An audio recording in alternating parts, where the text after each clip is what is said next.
ఈరోజు దగ్గుపాటి ఫ్యామిలీ హ్మ్. నలుగురు అంటే సురేషు, వెంకటేషు, రానా, అభిరామ్ హ్మ్. నలుగురు కూడా నాంపల్లిలో క్రిమినల్ కోర్టుకి అటెండ్ అయ్యారు. వీళ్ళని అరెస్ట్ చేసి జైలుకి పెడతారని కూడా వార్తలు వస్తున్నాయి. హ్మ్. సో ఇది నిజానికి పాత కేసు. 2024 జనవరిలో ఈ కేసు నమోదైంది. హ్మ్. అయితే ఇది డిస్ప్యూట్ అనేది 2014 నుంచి డిస్ప్యూట్ ఉంది. హ్మ్. 2024 జనవరిలో నందకుమార్ అనే వ్యక్తి కేసు పెట్టాడు. దాన్ని పోలీసులు రిజిస్ట్రేషన్ చేసుకుని ఎఫ్ఐఆర్ చేసి ఐపీసీ 448, 452, 458, 120B ఈ సెక్షన్ల కింద కేసు నమోదు చేసుకొని A1గా దగ్గుపాటి సురేష్, A2గా దగ్గుపాటి వెంకటేష్, A3గా రానా, A4గా అభిరామ్. అభిరామ్ రానా ఇద్దరు కూడా సురేష్ కొడుకులు, అందరికి తెలుసు. సో ఈ కేసు ఏంటి అంటే, ఇక్కడ కేసు ఏంటనేది ఆబ్జెక్టివ్గా మనం వెళ్ళి ఫ్యాక్ట్ ఫైండింగ్ చేయలేదు కాబట్టి 2 వెర్షన్లు చెప్తాను నేను. ఎందుకంటే దీంట్లో 2 పార్టీలు ఉన్నాయి. ఒక పార్టీ ఏమో ఈ దగ్గుపాటి కుటుంబం, రెండో పార్టీ నందకుమార్. సో నందకుమార్ ఎవరంటే అంతకుముందు ఎమ్మెల్యేలని బీజేపీ వాళ్ళు కొనడానికి ట్రై చేశారని గొడవలు వచ్చింది కదా, ఆ కేసులో కూడా నందకుమార్ పేరు అప్పుడు ప్రముఖంగా వినిపించింది. సో ఇతనికి కొంత ఈ పొలిటికల్ బ్యాక్గ్రౌండ్ ఉంది, లిటిగెంట్ అని కూడా అంటారు. సో ఇతను లేకపోతే దగ్గుపాటి ఫ్యామిలీని కోర్టు వరకు లాగగలిగాడంటే అతనికి కూడా చాలా వ్యవహారం ఉందని అర్థమవుతుంది. సో ఇది ఏంది అన్నప్పుడు ముందుగా నందకుమార్ వెర్షన్ చెప్తాం. నందకుమార్ వెర్షన్ ఏంటంటే, దగ్గుపాటి ఫ్యామిలీ దగ్గర నుంచి, ముఖ్యంగా వెంకటేష్ దగ్గర నుంచి 2220 గజాల భూమిని ఫిల్మ్ నగర్ రోడ్ నెంబర్ 1లో లీజుకు తీసుకున్నాను అని ఆయన చెప్తున్నాడు. లీజుకు తీసుకున్నాక లీజు అగ్రిమెంట్ ప్రకారం తాను అక్కడ దక్కన్ కిచెన్ అని ఒక రెస్టారెంట్ని స్టార్ట్ చేసి నడుపుతుంటే 2022 ప్రాంతంలో వీళ్ళకి గొడవలు వచ్చాయి. వీళ్ళకి తెలియకుండా, అంటే ఈయనకి లీజుకి ఇచ్చారు, 2220 గజాలు లీజుకి ఇచ్చి ఈయనకి చెప్పకుండా ఒక 1000 గజాలు నందకుమార్కి చెప్పకుండా 1000 గజాలని రానా పేరుతో రిజిస్ట్రేషన్ చేసేసారు. సో రానా వచ్చి ఇప్పుడు ఆ 1000 గజాలు నాది, నాకు ఇచ్చేయమని చెప్తున్నాడు. అట్లా గొడవలు స్టార్ట్ అయినాయి.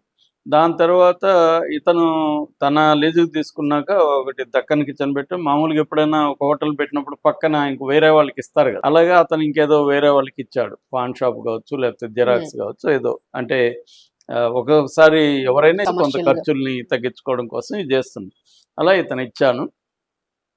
వీళ్ళు వచ్చి 2022లో 60 మంది బౌన్సర్లు వచ్చి నా హోటల్ని కొలగొట్టారు అనేది అతని కంప్లైంట్. అప్పుడు హైకోర్టుకి అతను వెళ్ళాడు, నందకుమార్. వెళ్తే హైకోర్టు దీన్ని ఆపమనింది.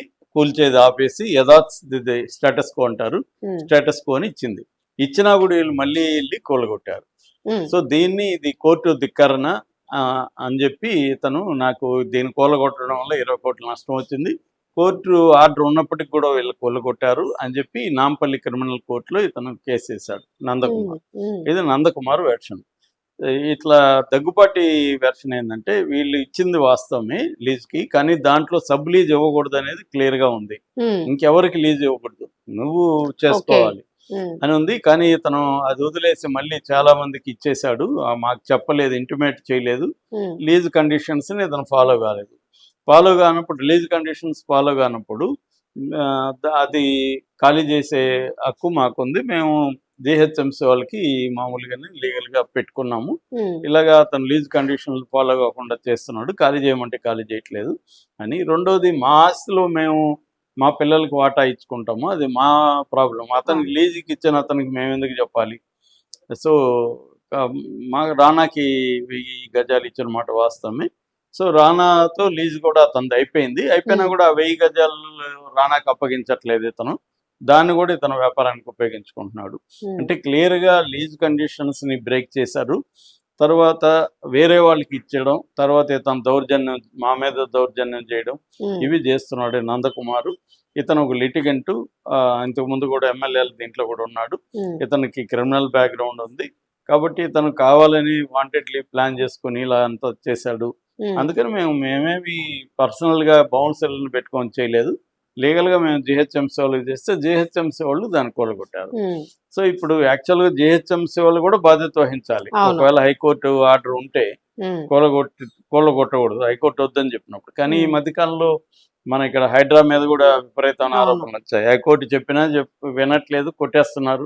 హైకోర్టు అనేక సార్లు చెప్పింది వీకెండ్స్ లో కూలగొట్టకండి, హాలిడేస్ లో కూలగొట్టకండి, ఎందుకంటే వాళ్ళు కోర్టుకు పోవడానికి టైం ఉండదు. రెండోది వాళ్ళకి నోటీసులు ఏమీయకుండా అర్లీ మార్నింగ్ వెళ్ళిపోయి కోర్టు టైం స్టార్ట్ అవ్వకముందే కొట్టే నాకు ఇంకేముంటుంది ఆడ. సో అలా చేయొద్దని అనేక సార్లు చెప్పినప్పటికి కూడా పాటించట్లేదని రంగనాథ్కి అనేక సార్లు తీవ్ర హెచ్చరికలు చేసి ఇక అరెస్ట్ వారెంట్ ఇస్తాము, మా పవర్స్ చూపిస్తామని సీరియస్ గా బెదిరించిన తర్వాత రంగనాథ్ వెళ్ళి అటెండ్ అయ్యాడు. అలాగే ఏంటంటే ఈ గవర్నమెంట్ సంస్థలు కోర్టుల్ని ధిక్కరించడం అనేది కామన్ అయిపోయింది చాలా చోట్ల. ఇంకా మనకి నార్త్లో అయితే దాన్ని ఏమంటారు బుల్డోజర్ సంస్కృతి అంటారు.